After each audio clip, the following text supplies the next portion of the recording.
सर्वोपरि महामाधुर्य रस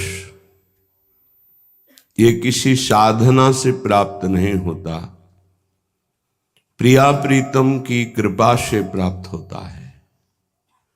प्रिया प्रीतम की हेतु की कृपा से रसिक महापुरुषों का सानिध्य, उसी सानिध्य से हृदय द्रवित होता है। दोनों देखे हैं। प्रणव वेदांत का पूर्ण ज्ञान प्रकाशित करने वाला करुणा और मैत्री दोनों का अपहरण कर लेता है, हृदय को बहुत ही वज्रवत कठोर बनाता है। कहीं कोई ममता, कोई आसक्ति, हृदय की कोई द्रवण क्रिया सवाल नहीं उठता। और वृंदावन नित्य विहार रस का जो मंत्र है हृदय को इतना द्रवित कर देता, पिघला घूमता है, कोई समझ ही नहीं सकता। उस हृदय के प्यार को कोई नहीं समझ सकता। प्यार ही प्यार। इसलिए श्रीपाद कह रहे हैं, अपरतः पुरुषार्थ चतुष्टय भगवतो भजनं च भवेद्वहु ध्रुवमिदन्तु विना वृषभानुजा वनमहो नमहोज्ज्वलं भक्तयः। अय उपासक, ये मेरी हृदय की अनुभव की बात सुन लो। धर्म अर्थ काम मोक्ष, ये चार महान पुरुषार्थ शास्त्रों में वर्णन किए गए हैं। तुम अन्य अन्य साधना करके अन्य अन्य स्थानों में इनकी सिद्धि प्राप्त कर सकते हो। धर्म अर्थ काम मोक्ष। भगवान का बहुत प्रकार से भजन होता है, वो भी सिद्ध कर सकते हो, माना। पर मेरा निश्चय सुन लीजिए कि श्री वृंदावन जो प्रियाजू का निज महल है, वृषभानुजा वनमहो नमहोज्ज्वलम भक्तयः, महाउज्ज्वल प्रेम, महामाधुर्य रस प्रेम, नित्य विहार भजन, ये बिना वृंदावन की कृपा के, बिना रसिकों के इसका परिचय भी नहीं प्राप्त हो सकता। ये अगर प्रमाण मांगा जाए तो प्रमाण नहीं दिया जा सकता, क्योंकि ये हृदय का विषय है। जहां प्रमाण वेद हैं वहां भगवान के प्रेम मार्ग में ही उनका त्याग हो जाता है। वेदान्न संन्यस्ति सा केवलम अवच्छिन्न अनुरागम लभते देवर्षि नारद जी। जहां स्वरूप बोध की बात आती है वहां भी वेद से पूर्णता का अनुभव करके त्याग हो जाता है। त्रिगुण विषया वेदा निस्त्रिगुण भवार्जुन। फिर ये महामाधुर्य रस का प्रमाण कौन दे? अगर कोई प्रमाण मांगे तो प्रेम का प्रमाण केवल प्रेम ही है, दूसरा कोई प्रमाण नहीं है। इसीलिए जब तक वृंदावन के रसिकों का कृपा प्रसाद नहीं मिलता तब तक ये राधा चरणारविंद की शरणागति और प्रीति का परिचय कहीं नहीं मिलता। इसलिए श्रीपाद कह रहे हैं आप प्राप्त कर सकते हैं साधना तपस्या आदि के द्वारा धर्म अर्थ काम मोक्ष। आप विविध स्थानों में प्रभु की भजन वृत्ति धारण करके सिद्ध हो सकते हैं, लेकिन बिना वृंदावन और महारानी जी के चरण रज का सेवन करने वाले रसिकों का संग किए बिना ये महामाधुर्य रस का, महाप्रेम का परिचय नहीं प्राप्त हो सकता है। अह जन्म सहस्त्र समेधितैर्बहु तपो जप योग समाधि भी असुलभ लभतेप्यधि राधिका वनमये नमे दपियः शिरः। तुम्हारे हजारों जन्म व्यतीत हो जाए, जितेंद्रिय होकर तपस्या करते हुए बड़े बड़े मंत्रों का अनुष्ठान करते हुए योग एवं समाधि आदि ये सब कर सकते हैं, श्रीपाद कह रहे। पर जिसकी प्राप्ति इन सब से नहीं हो सकती वो महाप्रेम सिर्फ वृंदावन और वृंदावन के प्रेमी रसिकों के आगे सर झुकाने मात्र से प्राप्त हो जाता है। नमयेदपि यह सिरा, जिसने अहंकार छोड़कर रसिकों के चरणों में सर झुका दिया, उनका आश्रय ले लिया, वृंदावन को बार बार नमन करके अपना प्राण बना लिया, प्राण वृंदावन, सर्वस्व वृंदावन, जीवन वृंदावन, उसको ये महामाधुर्य रस बिना प्रयास के परिचय में आ जाता है।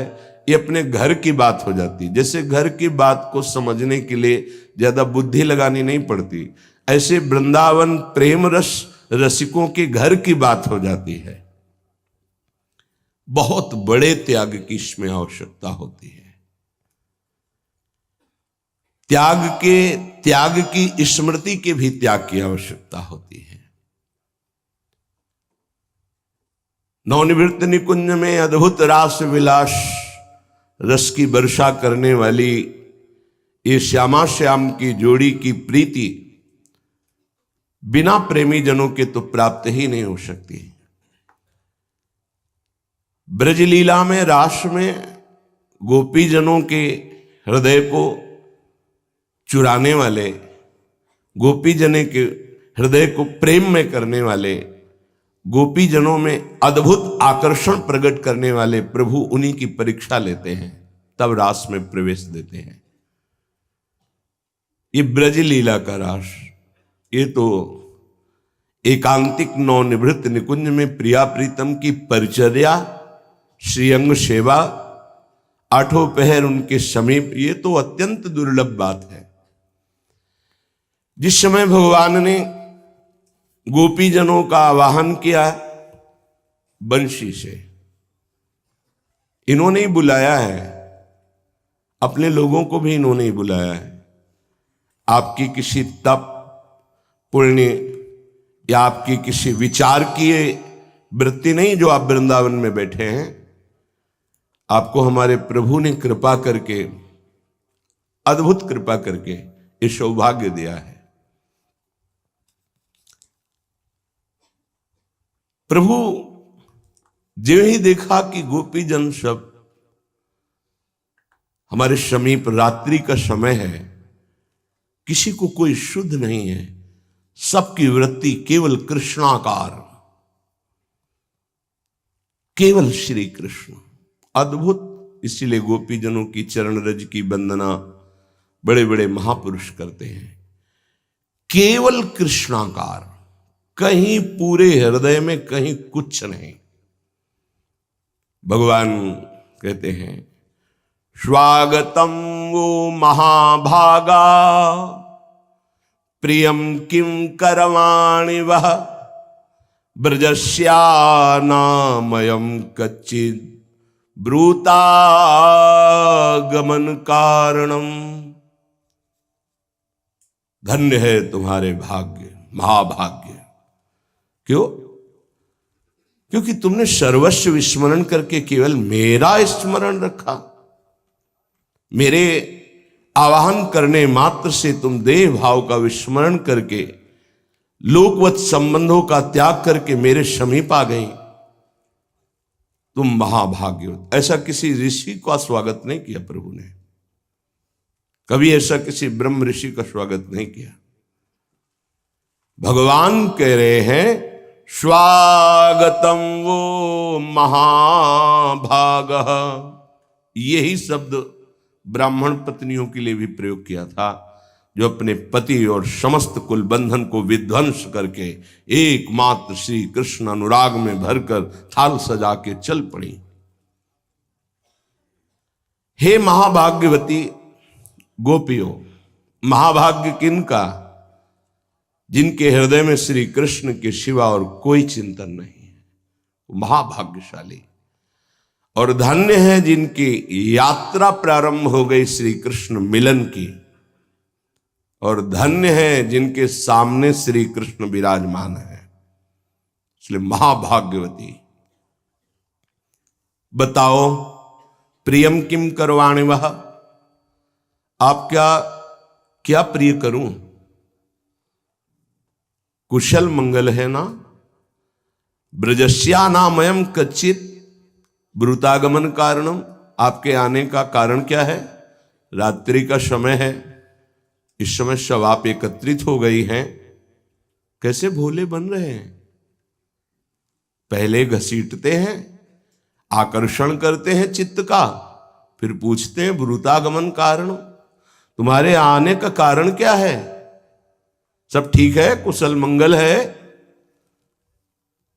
रजन्येषा घोर रूपा घोर शत्रु सेविता, ये रात्रि का समय है, बड़ा भयावना है, इसमें बड़े भयंकर भयंकर जंतु भी हैं, तुम क्यों आई हो? क्या कारण है?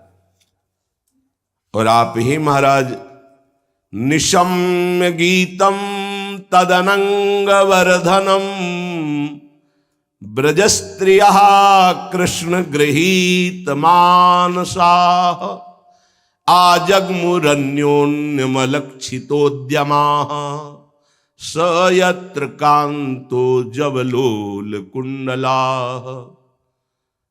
ऐसा वंशी वादन करते हैं, अद्भुत प्रेमाकर्षण, सब गोपियों के हृदय के चित्त को चुरा लेते हैं, अद्भुत मिलन आकांक्षा प्रकट करते हैं, गोपियों के मन को अपने वश में कर लिया।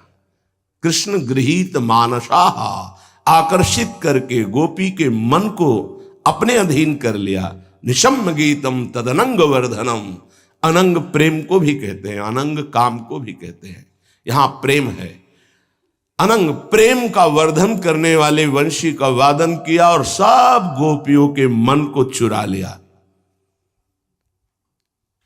अब उनके मन ही नहीं रहा तो भय, संकोच, कोई धैर्य, कोई कुल मर्यादा, ये तो सब मन में आती है। मन ही नहीं रहा, मन तो मनचोर प्रभु ने चुरा लिया। वंशी ध्वनि सुनकर विचित्र गति हो गई। साधना की थी कात्यायनी देवी की, श्री कृष्ण हमें प्रीतम रूप में प्राप्त हो। आज साधना सिद्ध हुई, किसी की कोई स्मृति नहीं। एक साथ मिलकर साधना की थी, उनकी भी स्मृति नहीं, चल पड़ी श्री कृष्ण की ओर। और वही पूछ रहे ब्रूतागमन कारणम। बड़ा आश्चर्य का विषय, आपने मन को आकर्षित किया, मन को चुराया, फिर आप ही पूछ रहे हैं ब्रूतागमन कारणम, तुम्हारे आने का कारण क्या है? रजन्येषा घोर रूपा घोर सत्य निषेविता प्रतियात ब्रजम नेह स्थेयम स्त्री भी सुमध्यमा। धर्म का उपदेश कर रहे हैं, बड़ा ध्यान देने योग्य विषय है।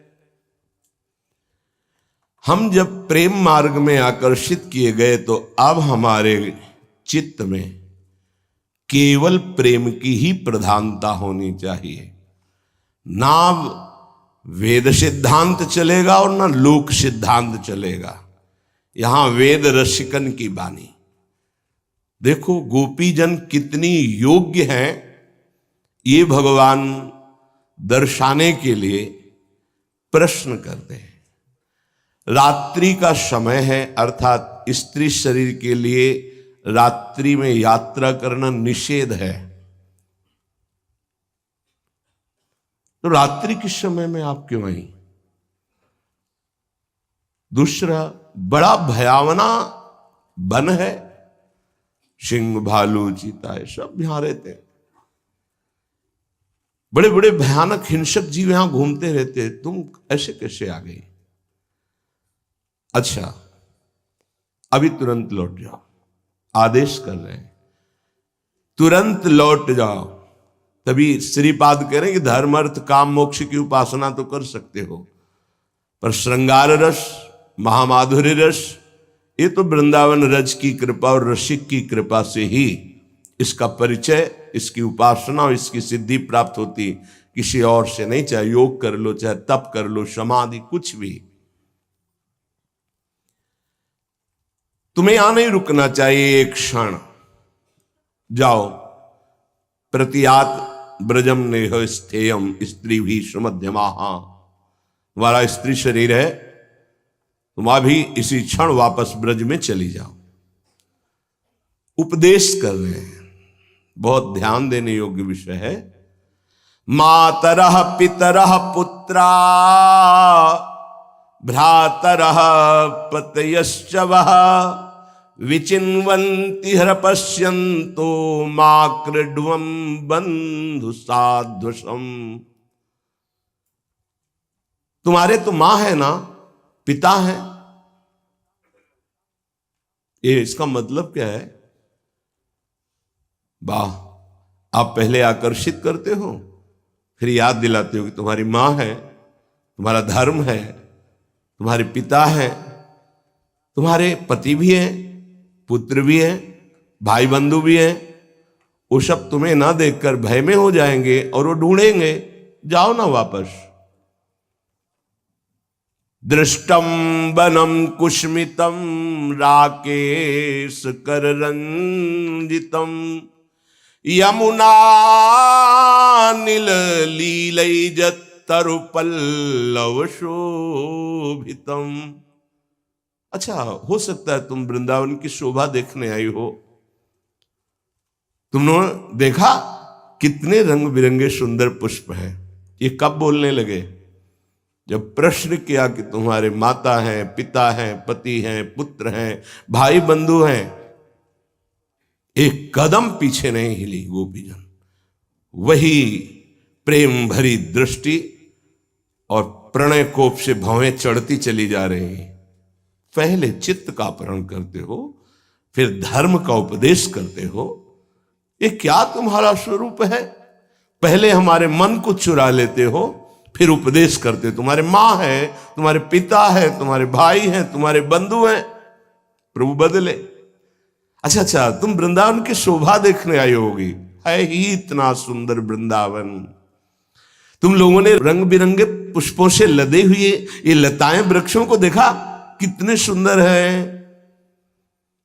मानो अपने हाथों से चित्रकारी की गई हो, पूर्ण चंद्रमा की कोमल रश्मियों से। कितनी सुंदर छिटक चांदनी, और इस चांदनी में कितने सुंदर सुंदर पुष्प के गुच्छे रंग बिरंगे। कितनी सुंदर शोभा है। यमुना जी का जल स्पर्श करके शीतल मंद सुगंध वायु बह रही है। देखो कैसे कैसे सुंदर हरित पत्ते हैं वृंदावन की लताओं के। अच्छा, अब सब कुछ देख लिया, अब जाओ वापस चली जाओ। तदयात्मा चिरम गोष्ठम शुश्रूषध्वं पतीन् सती क्रंदन्ति वत्सा बालाश्च तान् पाययत द्वेहत। देखो, अब देर मत करो, सब वापस चली जाओ। बहुत गूढ़ विषय है ये। जब कोई उपासक इनके द्वारा आकर्षित होकर इनकी तरफ चलता है, तो यही उसके जीवन में प्रश्नवाचक चिन्ह खड़ा कर देते हैं। तुम्हारा ये कर्तव्य, तुम्हारा ये कर्तव्य, तुम्हारा ये धर्म, तुम्हारे नहीं मानना। अब सर्वधर्मान परित्यज्य मामेकम शरणम व्रज, उसी की परीक्षा हो रही। कुल धर्म, पातिव्रत धर्म, पारिवारिक धर्म, वेद धर्म, सबको स्वाहा। किसके लिए? श्री कृष्ण प्रेम के लिए। ये बहुत बहुत जोर का ये विषय है। यही खींचते हैं और यही प्रश्न करते हैं। जाओ, अब मेरी बात मानो। तुम लोगों ने सब कुछ देख लिया, देर मत करो। शीघ्र से शीघ्र अपने घर लौट जाओ। और ध्यान दो, तुम कुलीन स्त्री हो, कोई ऐसी नहीं हो। तुम पतिव्रता हो, तुम सती हो। अपने पातिव्रत धर्म का पालन करो। पतियों की सेवा शुश्रूषा करना ही स्त्री का परम धर्म है। देखो, जाओ वापस। कदम पीछे नहीं गोपीजनों के। वही दृष्टि, वही प्रणय।